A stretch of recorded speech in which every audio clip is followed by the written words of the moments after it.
రేవంత్ రెడ్డి మీడియాతో మాట్లాడుతున్నారు, లైవ్ లో చూద్దాం. వస్తున్నాయి దాని మీద. అదేవిధంగా డిప్లొమా సీట్లు 2 వస్తున్నాయి, మెడికల్ సీట్లు కూడా 10 నెలలు వస్తున్నాయి. ఎందుకంటే ఉస్మానియా హాస్పిటల్ కి అందుబాటులో ఉన్న హాస్పిటల్స్ కాబట్టి ఇవన్నీ ఉస్మానియా కాలేజ్ కి అక్కడ చదువుకునే విద్యార్థులు ఇక్కడ వచ్చి పేషెంట్లకు ట్రీట్మెంట్ చేస్తారు కాబట్టి వీటిని వసతుల కింద చూపించి ఉస్మానియా మెడికల్ కళాశాల వాళ్ళు అడ్మిషన్లు తెచ్చుకొని విద్యార్థులకు చదువు చెప్తున్నారు.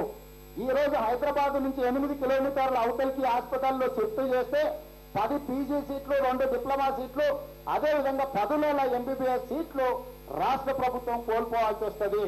ఇది నిజంగా విద్యార్థులకు తీరని నష్టం. ప్రతి సంవత్సరం విద్యార్థుల సీట్లు కోల్పోతున్నారు, చదువుకోవాల్సిన అర్హులైన విద్యార్థులకు అడ్మిషన్లు రావట్లేదని చెప్పి రాష్ట్ర ప్రభుత్వాలు విద్యార్థులు గగ్గోలు పెడుతుంటే ఈరోజు కేవలం కేసీఆర్ గారు దొరతనం చూపించడానికి, కేసీఆర్ గారికి ఉన్న వాస్తు పిచ్చిని ప్రదర్శించడానికి ఈ రోజు ఇలాంటి పిచ్చి నిర్ణయాలు తీసుకుంటున్నది రాష్ట్ర ప్రభుత్వం.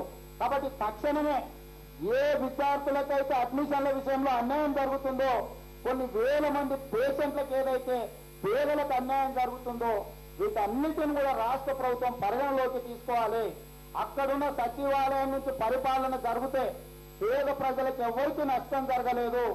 దోపిడీదారులైనా రాచరిక మనస్తత్వం పనిచేసిన రాజులకు, మంత్రులకు, ముఖ్యమంత్రులకు ఎవరికైనా నష్టం జరిగిందో, పదవులు కోల్పోయిందేమో కానీ ప్రజలకు ఎవరికి నష్టం జరగలేదు. కాబట్టి ఈ రోజు ఇప్పటికైనా ముఖ్యమంత్రి గారు ఈ అంశాలన్నింటిని కూడా పునఃసమీక్షించాల్సిన అవసరం ఉన్నది. ఇదే కాదు, బ్లూ క్రాస్ సొసైటీ మనందరికీ తెలుసు, డాక్టర్ అమల అక్కినేని గారు, అదేవిధంగా నాగార్జున వాళ్ళకి సంబంధించిన ఒక స్వచ్ఛంద సంస్థ. ఆ సంస్థ పని ఏంటంటే హైదరాబాద్, సికింద్రాబాద్ లో ఎక్కడైనా పిచ్చి కుక్కలు రోడ్ల మీద తిరిగితే వాటిని పట్టుకొచ్చి అక్కడ పెట్టి వాటికి భోజనాలు ఏవో పెట్టడం అనేది. జూబ్లీహిల్స్ లో అత్యంత ఖరీదైన ప్రాంతంలో, అత్యంత ధనవంతులు నివసించే ప్రాంతంలో పిచ్చి కుక్కలకు కొన్ని ఎకరాలు ప్రభుత్వం భూ కేటాయింపులు చేసింది. ఆ భూ కేటాయింపులు పిచ్చి కుక్కలకు మాత్రం జూబ్లీహిల్స్ లో ఎకరాల వసతులు ఏర్పాటు చేయొచ్చు. అక్కినేని నాగార్జున ముఖ్యమంత్రిని కలవంగానే కబ్జాలు పెట్టుకున్న చెరువులు వదిలేయచ్చు.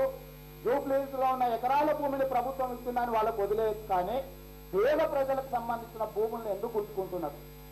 నిజంగానే ఒకవేళ అక్కడ సచివాలయాన్ని కట్టాలనుకుంటే అక్కడ ఉన్న హాస్పిటల్స్ బ్లూ క్రాస్ సొసైటీకి ప్రభుత్వం ఇచ్చిన భూమిని